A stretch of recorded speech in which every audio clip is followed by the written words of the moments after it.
एक कितनी भी सुंदर महिला हो, खूबसूरत महिला हो, आसमान से उतरी हुई परी हो, ध्यान रखना, आप सोचते हो ना कि थोड़ी सी लिपस्टिक से हम बड़े अट्रैक्टिव लगेंगे। नहीं नहीं, कौन बोला महाराज हमारे पीछे क्यों पड़े हो तुम? ध्यान रख, लिपस्टिक लगा के आप सोचते कि हम सुंदर हो गए हैं। मैं आपसे निवेदन करता हूं, ओंठ कितने भी सुंदर बना लो, कितनी भी लिपस्टिक लगा लो, कितने भी पतले ओंठ हो जाएं तुम्हारे, कितने भी गुलाबी ओंठ हो जाएं, लेकिन वाणी कड़वी हो तो बताइए आपका सौंदर्य कितनी देर टिकने वाला है? ओंठों का सौंदर्य ज्यादा नहीं टिका करता है। मुझे तो समझ नहीं आता है, ये महिलाएं लिपस्टिक लगा के अपने को सुंदर समझती हैं, आदमी तो लिपस्टिक नहीं लगाता ना।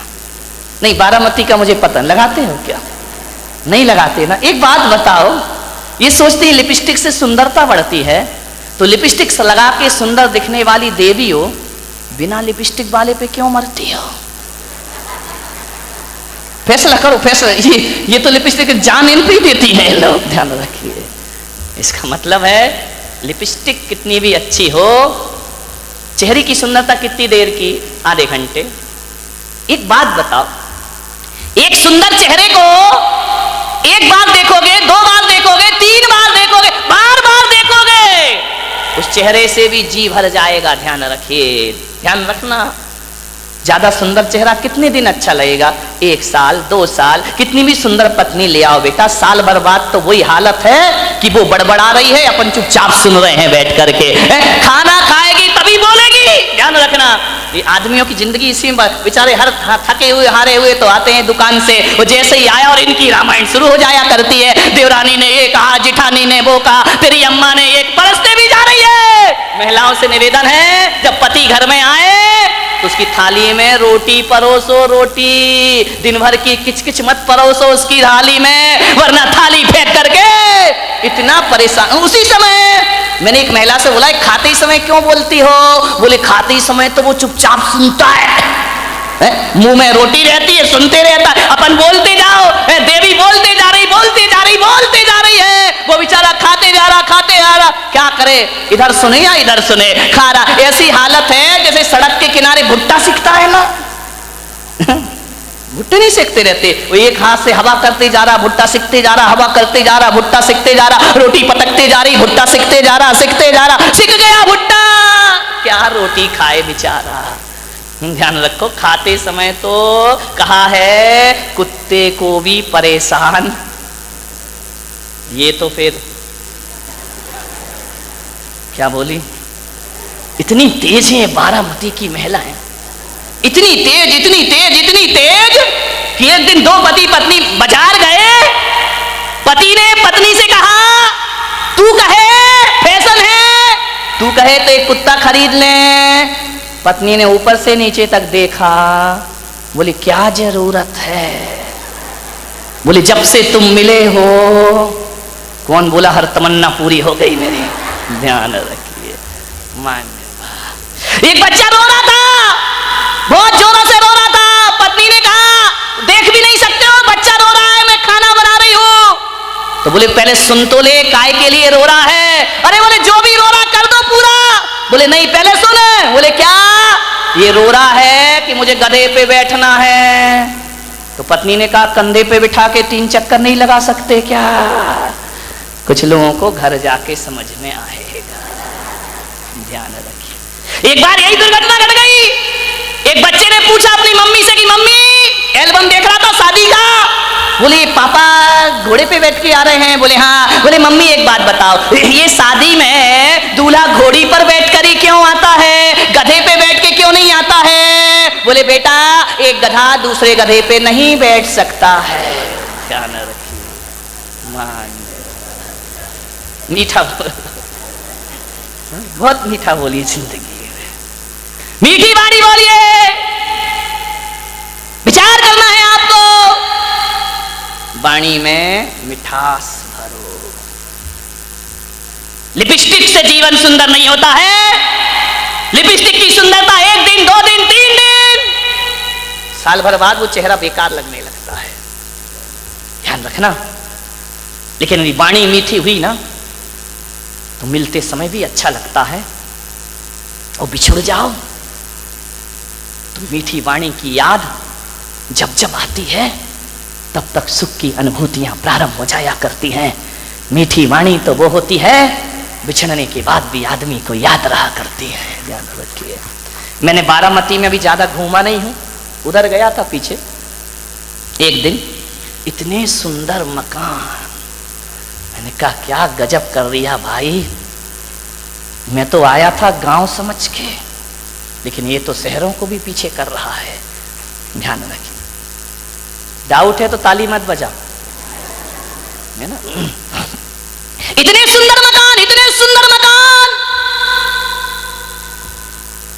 इतने खूबसूरत फर्नीचर लगा है मकानों में, विदेशी टाइल लगे हुए हैं। ध्यान रखना, इतनी सुंदर डिजाइन है, महंगा फर्नीचर, महंगी कार खड़ी है दरवाजे के बाहर, विदेश से पर्दे मंगा के लगाए गए हैं, एक से एक सीनरी लगी हुई है, खूबसूरत संगमरमर लगा हुआ है, इतना सुंदर कि उसमें अपना चेहरा दिखाई दे जाए।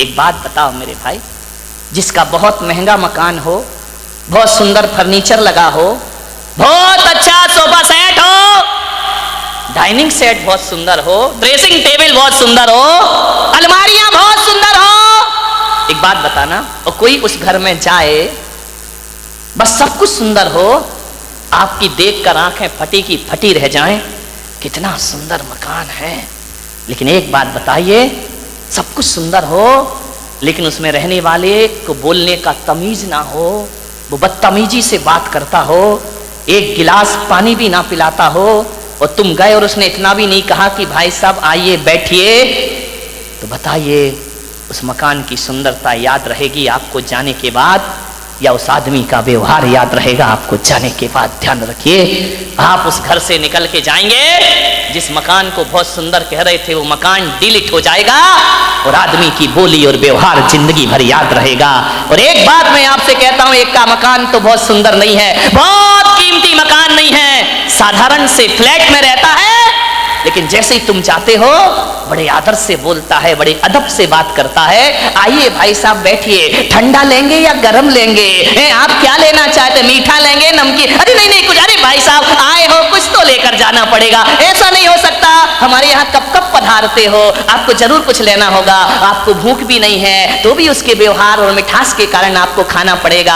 आप एक बात बताइए मेरे भाई, जब आप घर चले जाओगे वो सुंदर मकान याद करोगे या उसका दुर्व्यवहार याद करोगे, और घर जाओगे ते घटिया मकान याद करोगे या आदमी का व्यवहार याद करोगे? ध्यान रखिए, सुंदर मकानों को याद नहीं किया जाता है, सुंदर वाणी और व्यवहार को याद रखा जाता है। ये परिवार यदि चलेगा तो भाईचारे से चलेगा, अनुशासन से परिवार नहीं चलता है, प्रेम अनुशासन से परिवार चला करता है, अनुशासन में भी प्रेम होना चाहिए, डांट में भी प्रेम होना चाहिए। ध्यान रखिए, यदि प्रेम को खत्म कर दिया तो जिंदगी बड़ी बोझिल हो जाएगी, अनुशासन में भी प्रेम जोड़ दिया जाए तो अनुशासन अनुशासन नहीं बल्कि प्रेम अनुशासन बनकर के खड़ा हो जाया करता है। मान्यवर आपसे निवेदन है, यदि दो भाई अलग अलग हो जाएंगे, माता पिता से अलग रहोगे, तो एक बात बताओ बारामती वालों, तो तुम पर अंकुश कौन लगाएगा?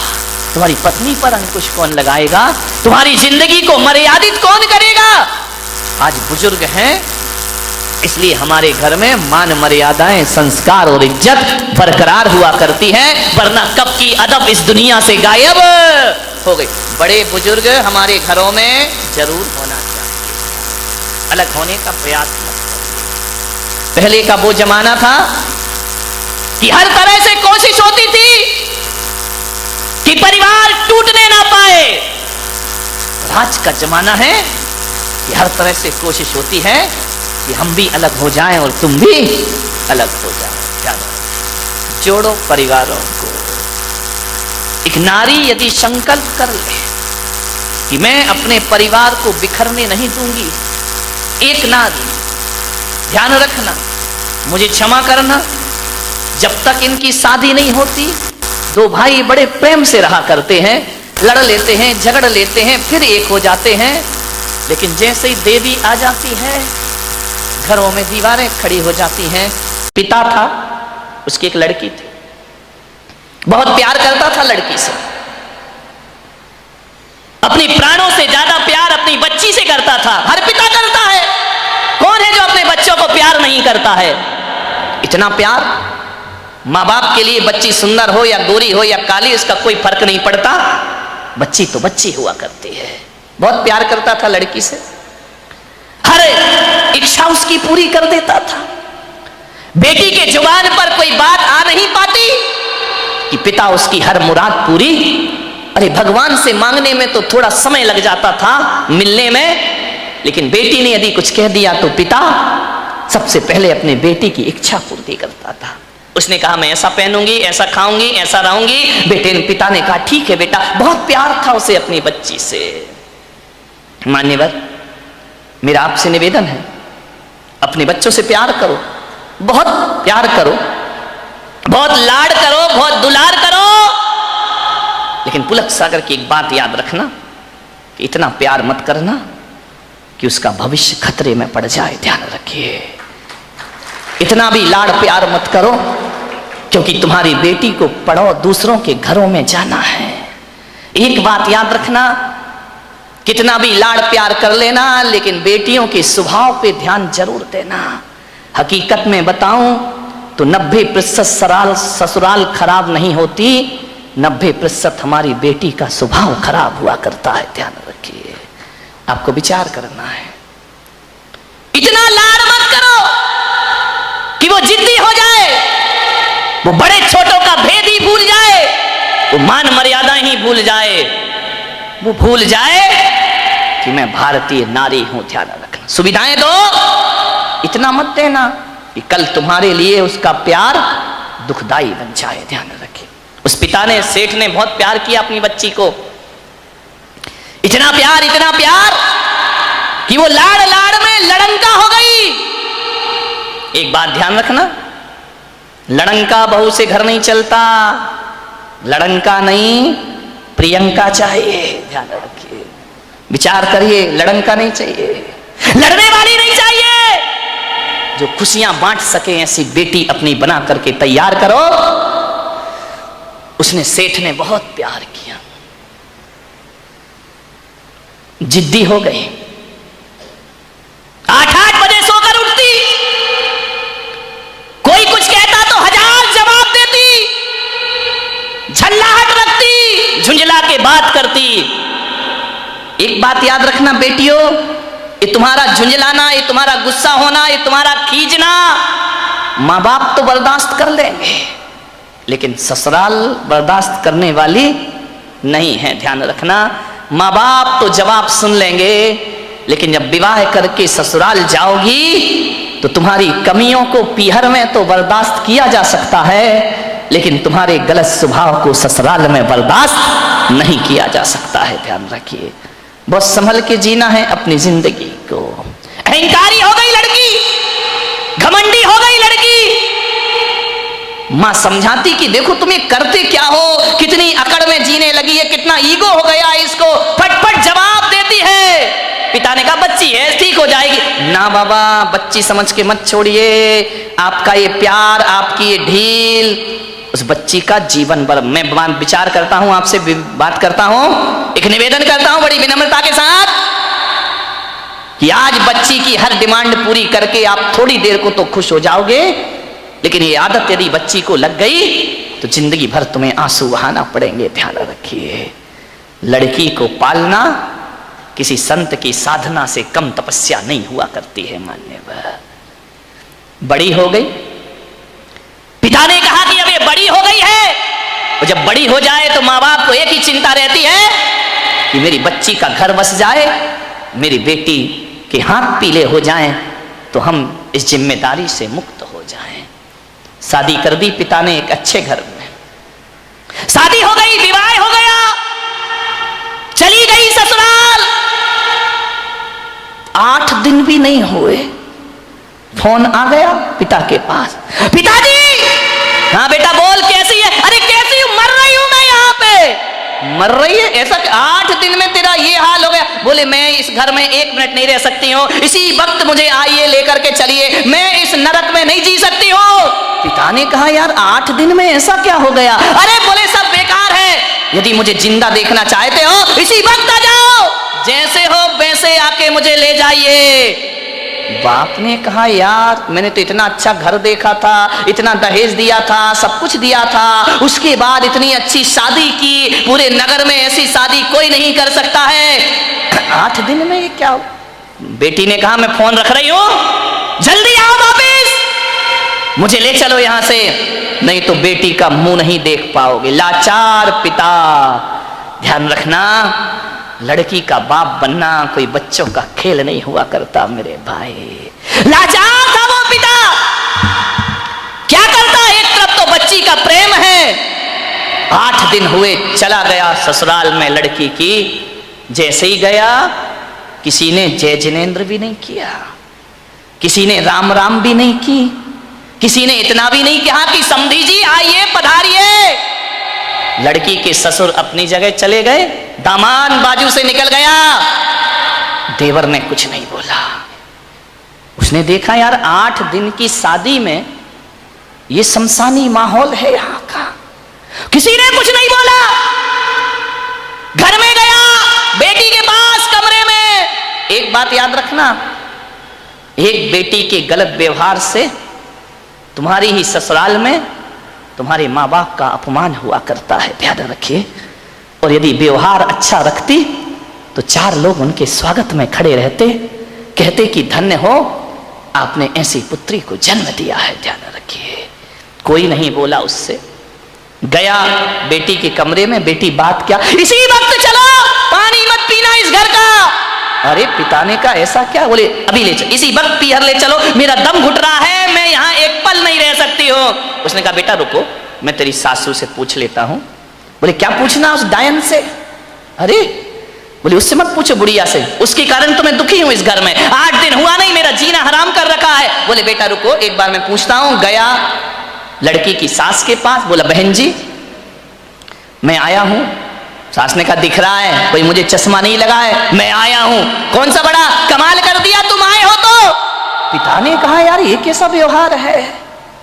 बोले बहन जी मैं अपनी बच्ची को ले जाना चाहता हूं, कल के ले जाने वाले आज ले जाओ। इसी वक्त ऐसी लड़की भेजी है तुमने, जीना हराम कर रखा है इसने, 8 बजे सो के उठती है, कोई काम नहीं करती है, सीधा बना बनाया खाना चाहिए, और किसी ने कुछ कह दिया तो 1 की 4 सुनाया करती है। ऐसी लड़की दी है, ले जाओ अपना पैसा वापिस, ले जाओ अपना दहेज वापिस, नहीं चाहिए हमें ऐसी लड़की। पिता का सिर झुक गया बेटी की गलती से, ध्यान रखना। शर्मिंदा हुआ, बेटी को लिया चला गया। बोले बहन जी 10-15 दिन में भेज दूंगा। बोले कभी नहीं, जिंदगी मत भेजना उसको, यहां दरवाजे उसके लिए हमेशा के लिए बंद हैं। पिता समझ गया कि जरूर कुछ गड़बड़ है। बेटी को बिठाया, कार में ले गया घर। रास्ते में पिता ने पूछा कि बेटी एक बात बता, ये माहौल कैसे निर्मित हो गया? बोले पिताजी कहां पटक दिया तुमने मुझे ले जा करके, इससे अच्छा तो कुमारी रह लेती तो अच्छा था। बोले बेटा एक बात बताओ, देखो चिंता मत करो, मैं हूं ना, सब सही हो जाएगा। एक बात बताओ तुम्हारी ससुराल कैसी है? बोले देखी नहीं है क्या, एकदम नरक, ससुराल नरक। बोले बेटा एक बात बताओ तुम्हारी सास कैसी है? बोले डायन। सास डायन, चुड़ैल। अच्छा ससुर कैसे हैं? ससुर राक्षस पूरे। अरे बाप रे, ससुर राक्षस, सास डायन। बोले बेटा अच्छा एक बात बता, जेठ कैसे? बोले धूर्त नंबर 1 का मूर्ख। अरे बोले देवर कैसा है? बोले आवारा बदमाश, यहां वहां घूमते रहता है। अच्छा तो बेटी एक बात बता, ननंद कैसी है? बोले नंबर 1 की चुगली करने वाली चुगलखोर, उसके जैसी लड़की मैंने जिंदगी में नहीं देखी। तो बोले बेटा एक बात बता तेरा पति कैसा है? बोले साक्षात यमराज है, पति यमराज, ससुर राक्षस, सास डायन, देवर आवारा, जेठ मूर्ख, ननंद चुगलखोर। बोले एक बात और बता दे बेटा, तेरे पड़ोसी कैसे हैं? बोले LLB। बोले LLB? बोले लुच्चे लफंगे बदमाश। LLB तो यही होता है। बोले लुच्चे लफंगे बदमाश। अरे पिता ने कहा यार एक आदमी गलत हो सकता है, दो गलत हो सकते हैं, पूरी ससुराल का हर मेंबर गलत है। ससुराल तो छोड़ो, पड़ोसी भी गलत है। समझदार पिता था। ध्यान रखना, लड़की के माँ बाप को बहुत समझदार होना पड़ता है। उस पिता ने कहा कि अब गड़बड़ ससुराल नहीं, गड़बड़ मेरी लड़की है। एक भी तो अच्छा नहीं है पूरे घर में, जो देखो सब इसके खिलाफ है, जो देखो सबकी ये बुराई कर रही है। बोले बेटा चिल्ला, बोले पिताजी अब मैं कभी नहीं जाऊंगी। बोले मत जाना, तेरे बाप का घर है, आराम से रहना। बेटी अपने यहां किसी चीज की कमी नहीं। ले गया पीहर में। अब चली तो गई, भाभी ने देखा अच्छा आ गई देवी जी, इसका मतलब है कि अब विचार बना कि अब यहीं रहेंगी। तो भाभी ने कहा ला चाबी इधर। कहाँ की भाभी? अभी ध्यान रखना 2-4-8 दिन को जाओ तो भाभी भी इज्जत करती है, और जब रोज रोज रहने लगो तो भाभी भी कहती बहुत हो गई दीदी दीदी जीजी जीजी, अब साइड हो जा, चल उठ, खाना बना, चाय ला, नाश्ता ला, बहुत ऐसो आराम हो गए तेरे। उसने कहा यार भाभी तुम तो मुझे इतना प्यार करती थी। अरे बोले करती थी प्यार, तरीके से रहे तो प्यार करे। अब तू ससुराल छोड़ के आ गई, यहीं रहेगी क्या? हमारी छाती पे दाल डलेगी। अरे उसने कहा यार भाभी का तो नेचर बदल गया, ज्यादा लड़की पीहर में रहेगी इज्जत खराब हो जाएगी मेरे भाई। ध्यान रखना, लड़की की शान पीहर से डोली उठना है और ससुराल से अर्थी उठना, ये लड़की की शान हुआ करती है, ये लड़की का जीवन हुआ करता है। भाभी का व्यवहार, मंदिर गई 1 दिन 2 दिन 5 दिन 2 महीने हो गए, अब तो मंदिर वालों को परेशानी हो गई। पूछने लगे क्यों, लेने नहीं आ रहे क्या? अब तेल जले तेली का, दिल जले मसालची का। बाप के यहां रह रही है, पड़ोसी का पेट दुख रहा है। जो भी सहेली मिलती क्यों, कहां घूम रही, जीजा जी नहीं आए क्या? अरे उसने कहा सत्यानाश हो वो जीजा का, ना मुझे ससुराल में रहने दे रहा है ना पीहर में रहने दे रहा है। जहां जाए, शादी में जाए, पार्टी में जाए, कहीं भी जाए, हर कोई पूछे क्यों, लेने नहीं आ रहे, छोड़ दिया क्या? अरे उसने कहा यहां जीना तो और भी। मेहमान पूछे, रिश्तेदार पूछे, जो देखो वो टोके, ससुराल नहीं जाती है, 3 महीने हो गए, झगड़ा चल रहा है क्या, कुछ अनबन है क्या? अरे उसने कहा मैं तो मर गई, वहां से गई, हम आसमान से गिरी और खजूर पे। ध्यान रखना, ये मोहल्ले वाले नहीं जीने देते हैं, ध्यान रखना, इनको बड़ी परेशानी हो जाती है, क्यों नहीं जा रहे। अब मंदिरों में एक ही चर्चा, फलाने सेठ की लड़की ससुराल नहीं जा रही है, लगता है कि छोड़ दिया है, लगता है कि तलाक की तैयारी है। अरे हमें तो मालूम था ये ऐसा ही है, ये कहीं भी रहने वाली। अरे उसने कहा ये तो मेरा जीना हराम हो गया। 3 महीने में पूरे मोहल्ले ने उपद्रव मचा दिया।